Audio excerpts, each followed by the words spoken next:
Estudiantes de secundaria, sean bienvenidas y bienvenidos a su sesión de historia. Qué grato volver a encontrarnos. Soy la maestra Mercedes Mejía Ángeles y durante los próximos minutos les acompañaré para conocer y aprender más acerca de la historia de nuestro país. El propósito de esta sesión es describir las causas de la explosión demográfica y la migración interna, el aumento de la demanda de servicios y la contaminación ambiental. Para hacer anotaciones, tengan a la mano bolígrafo, cuaderno y su libro de texto, por si desean profundizar y ampliar más su conocimiento sobre el tema. ¿Listas y listos? ¡Comenzamos! Para entrar en materia, a continuación leeré un fragmento del texto titulado La urbanización mexicana desde 1821, un enfoque macrohistórico. Y dice así: en los años 1940 se propuso la explosión urbana e industrial de la Ciudad de México. Las políticas gubernamentales de industrialización en base a la sustitución de importaciones hacían hincapié en las ventajas situacionales de la capital, su carácter central dentro de la red de transportes, su fuerza de trabajo relativamente bien capacitada y su amplio mercado volvieron inevitable la concentración del crecimiento urbano en el área metropolitana, a expensas de otras ciudades en la jerarquía urbana. Esta política de centralización implícita involucró no solo a la industria, sino todos los demás aspectos de la vida social y política, desde los servicios a las compañías de seguros, bancos, sindicatos e instituciones de educación superior.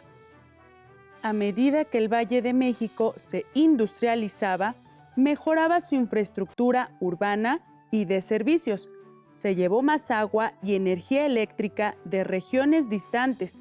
Se construyeron más subdivisiones de clase media y alta y se establecieron más asentamientos de paracaidistas en la periferia. La combinación de la inversión pública y privada en la capital era tan alta que se generaron fuerzas centrípetas intensivas. Hacia fines de los años 1970, la población metropolitana había escalado la cifra de 15 millones y el área urbana se había expandido sobre 800 kilómetros cuadrados en el Distrito Federal y los municipios adyacentes del Estado de México. Por ejemplo, Ciudad Nezahualcóyotl, que no existía oficialmente en 1950, tenía una población de unos 2 millones de habitantes concentrados en una zona básicamente no industrial en el vaso del lago de Texcoco. A partir de 1940, se gestó una explosión de crecimiento industrial y urbano. Las ciudades han crecido rápidamente y la población nacional se ha expandido como resultado de tasas bajas de mortalidad y una alta fertilidad. La migración hacia las ciudades ha alcanzado niveles muy altos, sentando las bases para tasas futuras de crecimiento urbano elevadas.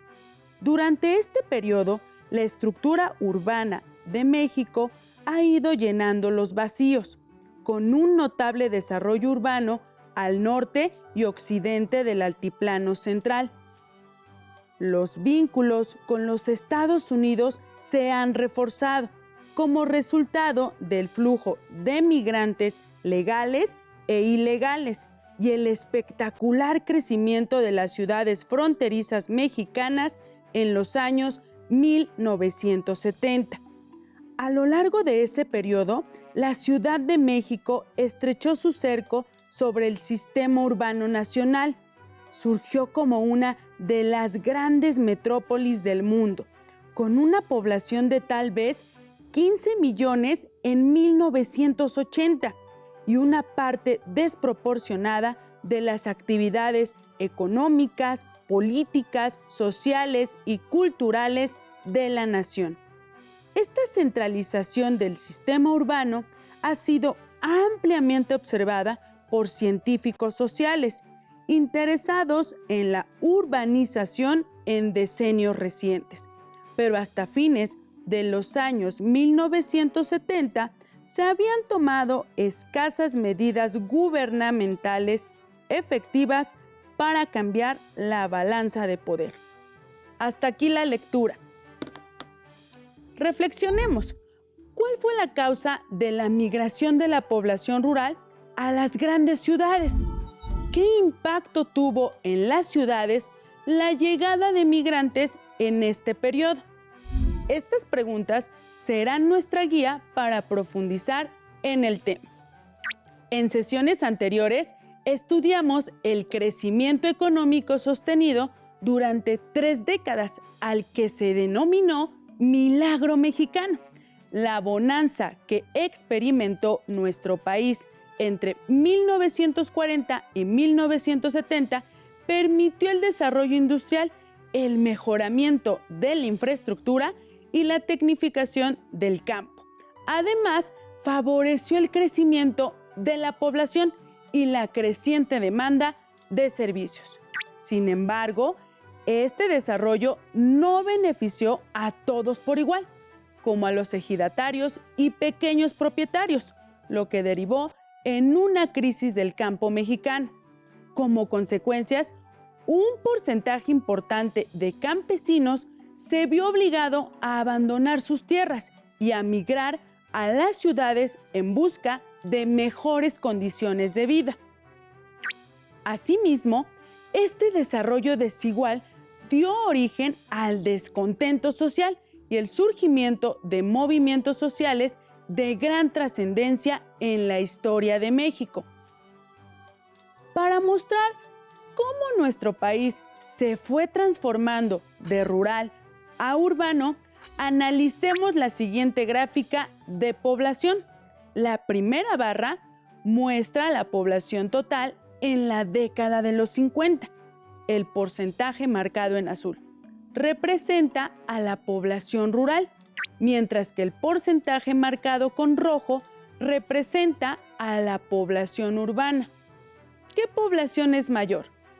Sí, efectivamente, la rural. Ahora, la segunda barra muestra la población total en la década de los 70. El porcentaje marcado con azul representa a la población rural, mientras que el porcentaje marcado con rojo representa a la población urbana. ¿Qué población es mayor? Exacto, la urbana. Como podemos apreciar, en 1970 hubo una mayor concentración de la población en las ciudades.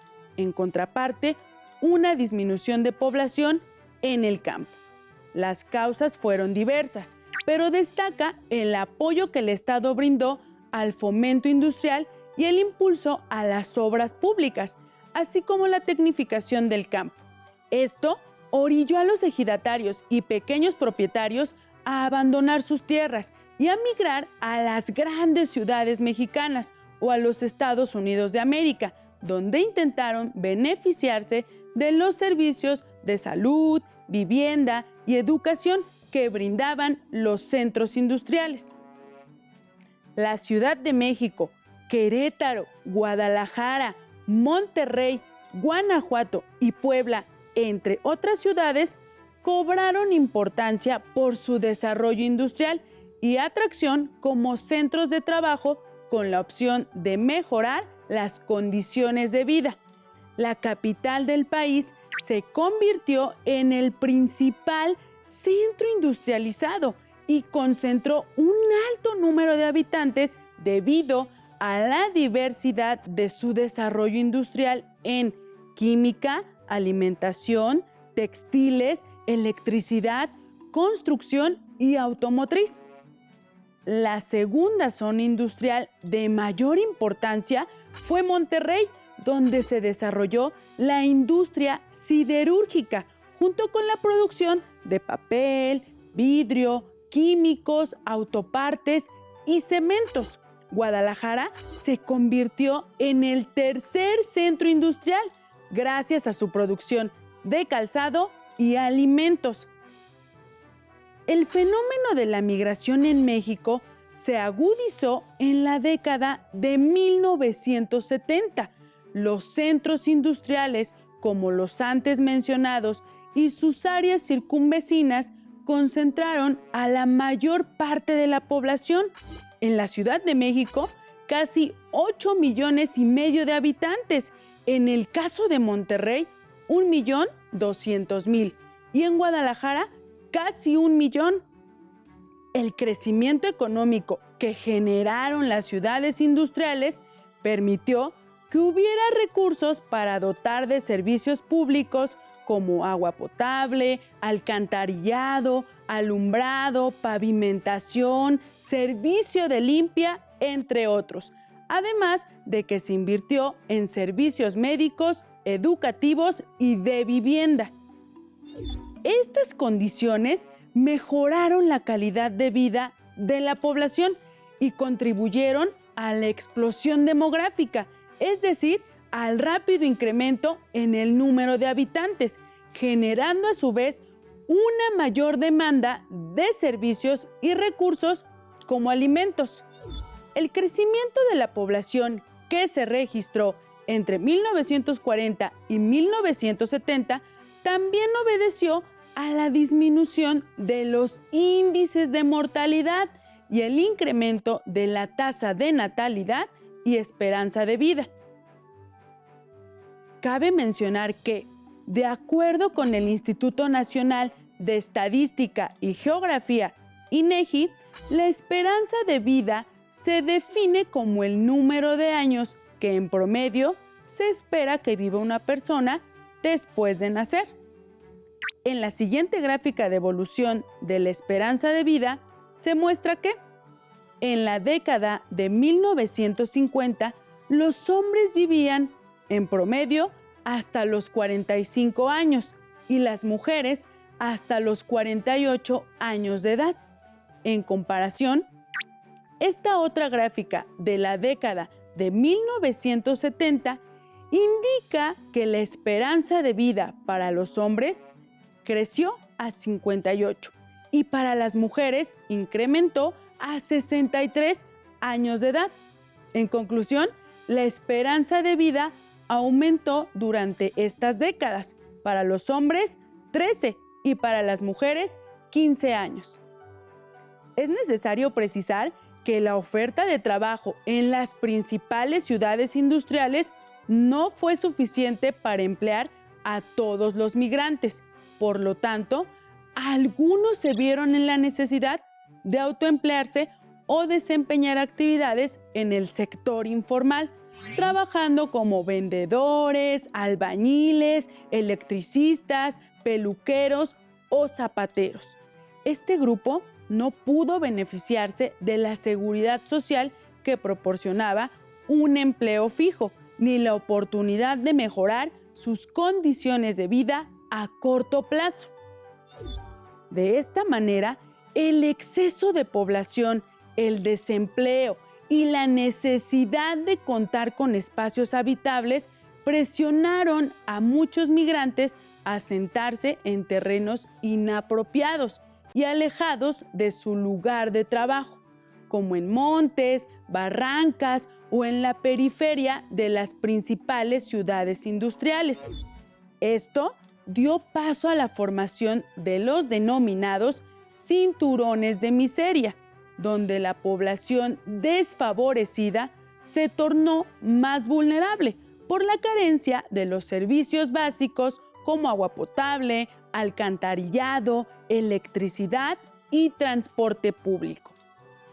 Para consolidar nuestro saber sobre las principales causas del crecimiento y explosión demográfica, vayamos al siguiente video. En 1940, México contaba con casi 20 millones de habitantes. Para 1970, la cifra había crecido a 48 millones. Algunas de las causas de este rápido crecimiento demográfico fueron la mejora en las condiciones alimenticias e higiénicas y un mayor acceso a servicios de salud. Por otra parte, mientras que en 1940 casi el 70% de la población vivía en zonas rurales, para 1960 más del 50% vivía ya en ciudades. Este rápido crecimiento, junto con el paso a una sociedad urbana, representó y sigue representando grandes retos para el país. Cuando hay este desbalance, cuando es mayor la población que los alimentos o la producción de bienes y servicios, se llama una sobrepoblación relativa.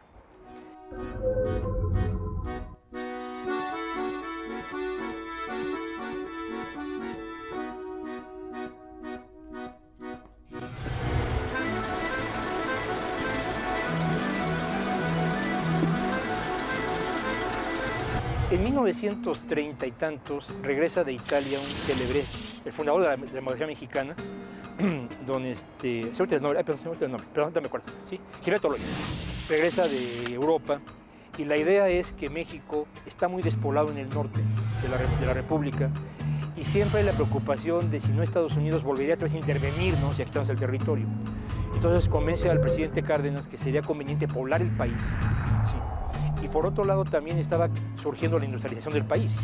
Las ciudades como la Ciudad de México, Guadalajara, Monterrey, Puebla, tenían industrias y necesitaban gente para eso. Entonces México, la política mexicana fue tenga muchos hijos, tenga mucha población, precisamente para cubrir el territorio y para alimentar la industria. Las familias tenían en promedio 7 hijos. El ritmo de crecimiento de la población no fue el mismo en todo el país. Estados como Oaxaca y Zacatecas crecieron a un ritmo de 1.6% entre 1960 y 1970, mientras que en el Estado de México la población creció en ese mismo periodo a un ritmo de 7.6%.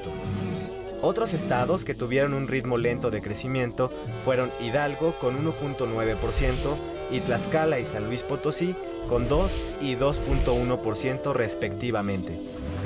En el otro lado del espectro, los demás estados que crecieron a un ritmo rápido fueron Quintana Roo con 6%, Baja California con 5.5% y Morelos con 5%.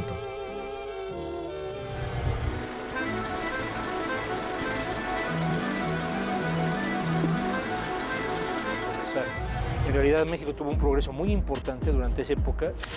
Hubiera sido muy difícil darle educación a todos estos niños. Yo soy todavía parte de esa explosión demográfica, ese alto crecimiento demográfico, generaciones de famoso baby boom. Yo recuerdo que cuando yo era niño, durante la presidencia de López Mateos, fue cuando se expandió muchísimo el sistema educativo nacional, gracias precisamente a eso. La economía hacía que produjéramos, esto creaba riqueza y la riqueza a su vez se derramaba sobre la población, dándoles educación, dándonos infraestructura como drenaje, agua, salud pública, etc., ¿no?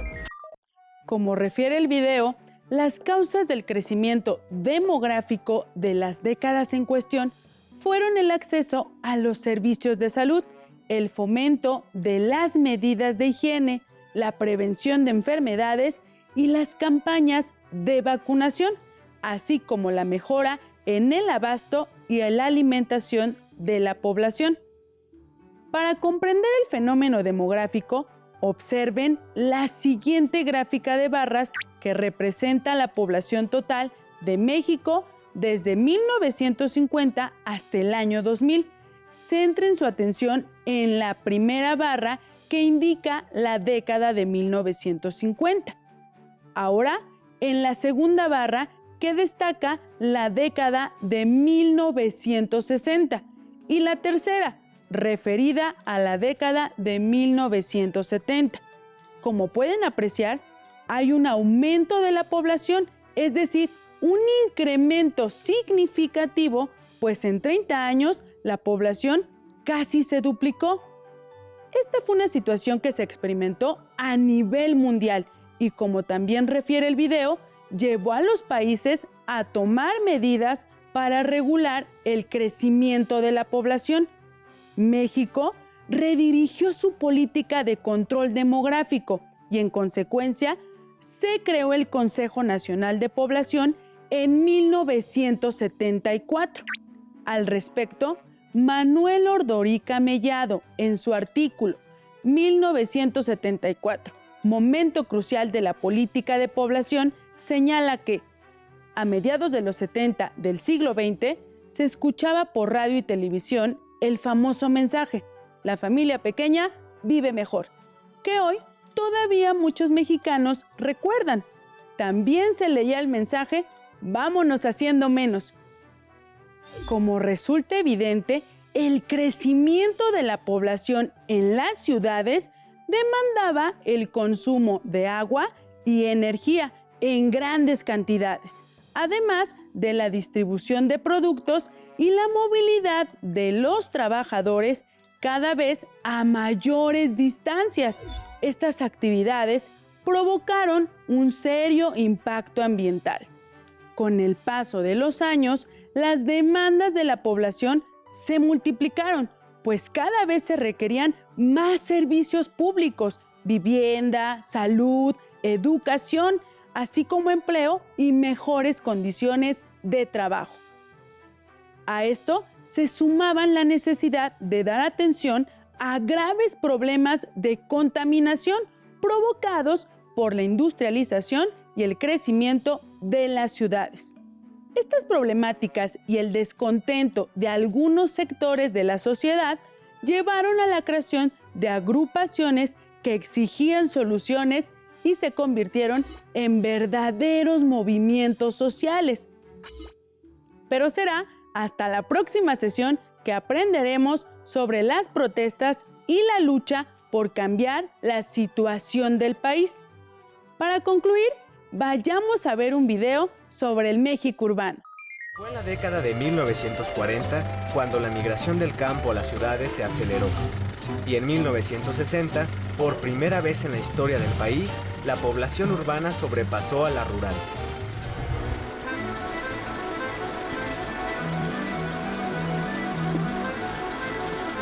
Bueno, el espacio se transformó porque muchas antiguas ladrilleras, por ejemplo, aquí en la zona de Mixcoac, que existían, fueron desapareciendo.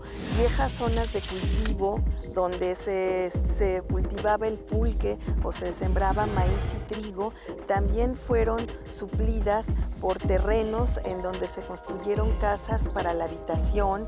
Se abrieron avenidas largas, como por ejemplo la prolongación de Insurgentes, que se amplió desde 1921 y terminó en el 1923, y esta calle, que fue hecha para conmemorar el centenario, el primer centenario de la consumación de la independencia, se amplió desde la glorieta de Chilpancingo hasta San Ángel, al Parque de la Bombilla.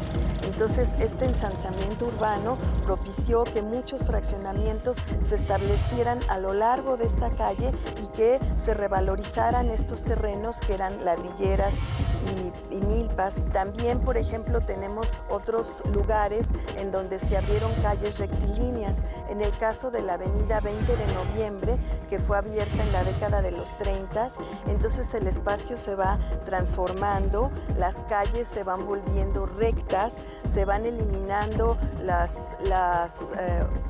los asentamientos irregulares, se establecen, por ejemplo, mercados en las colonias, se establecen escuelas, se hacen algunos parques, se establece el Centro Deportivo Venustiano Carranza, también en la década de 1932, que es para brindar espacios para que la población practicara el deporte, tenía guarderías, tenía cines, en fin, todos los avances más importantes de la época. Y también en la década que sigue, a fines de 1940, se crea el primer multifamiliar vertical, la Unidad Miguel Alemán, precisamente en lo que es hoy el Eje 8.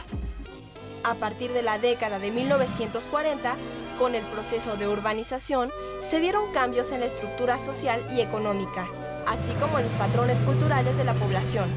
Con el crecimiento de ciudades como Monterrey, Guadalajara y la Ciudad de México, se incrementó la necesidad de servicios de educación, comercio, salud y otros, por lo cual la población económicamente activa dedicada a la prestación de servicios aumentó significativamente. El sector obrero, por su parte, fue concentrándose en las regiones industriales del centro y norte del país, contribuyendo al crecimiento de la mancha urbana. Hacia la década de 1960, surgieron manifestaciones sociales y culturales propias de las grandes ciudades.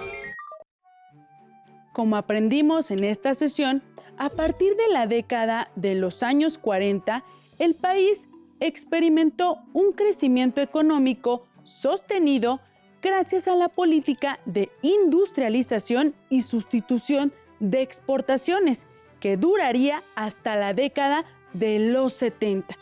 Esta bonanza económica significó empleos bien remunerados y seguridad laboral. La población gozó de servicios públicos como salud y educación. Además, se vio beneficiada con los programas sociales que favorecían la calidad de vida de un porcentaje de mexicanos. Todo ello favoreció que las familias tuvieran un mayor número de hijos y que la tasa de mortalidad disminuyera. Además, se tradujo en un crecimiento significativo de la población, proceso denominado explosión demográfica. Sin embargo, las condiciones económicas que imperaron al inicio de los años 40 cambiaron y la ciudad, como centro de vivienda y trabajo, comenzó a mostrar serios problemas en la década de los años 70. Por otro lado, en estas décadas se registró una tendencia migratoria del campo a la ciudad. A partir de los años 50, un amplio porcentaje de la población que emigró a la ciudad tuvo que establecerse en sitios carentes de servicios públicos. A pesar de ello, debido a la crisis del campo, la población rural siguió viendo a la ciudad como fuente de empleo, seguridad social y garantía de servicios públicos, pero era una percepción contraria a la realidad, ya que el porcentaje de quienes conseguían empleo y seguridad social era mínimo. Estamos cerca de concluir nuestra sesión y ha llegado el momento de poner en práctica los conocimientos adquiridos. Para ello, les propongo el siguiente reto. Hagan un mapa mental, registren e ilustren las causas que propiciaron la migración y el crecimiento demográfico durante el periodo conocido como Milagro Mexicano. Pueden elaborar su mapa mental utilizando material reciclado que tengan en casa, como hojas de colores o blancas. Recuerden que la creatividad e imaginación no tienen límites. Si consideran necesario y tienen la oportunidad de hacerlo, apóyense en la orientación de su maestra o maestro. También consulten otras fuentes bibliográficas, digitales y audiovisuales que tengan a la mano. Para conocer más sobre la situación de vulnerabilidad en la que vivían un sector que no recibió los beneficios del Milagro Mexicano, les recomendamos la película Los Olvidados, del director Luis Buñuel, en la que se destaca la inequidad en que vivía un sector de la sociedad en la década de 1950. Ahora que estamos finalizando nuestra sesión, les recuerdo que deben continuar practicando las medidas de higiene recomendadas por la autoridad sanitaria. Lavarse las manos constantemente con agua y jabón por lo menos 20 segundos. Si es necesario salir, usar correctamente su cubrebocas y mantener la sana distancia. Recuerden que, al cuidarnos a nosotros, cuidamos a los demás. ¡Listo! Terminamos, pero aún nos queda mucho por explorar y descubrir. Así que nos vemos pronto, aquí en Aprende en Casa. ¡Hasta la próxima! Si tienes dudas o necesitas ayuda, llama al Centro de Apoyo Pedagógico a Distancia. El número de teléfono para secundaria es el 55 36 01 71 23. Si requieres consultar los libros de texto en versión digital, recuerda que los puedes encontrar en la página conalitec.cep.gov.mx. Y recuerda que también cuentas con el sitio aprendeencasa.cep.gov.mx, en donde podrás ver nuevamente los videos de los programas y además encontrarás actividades para fortalecer tus aprendizajes.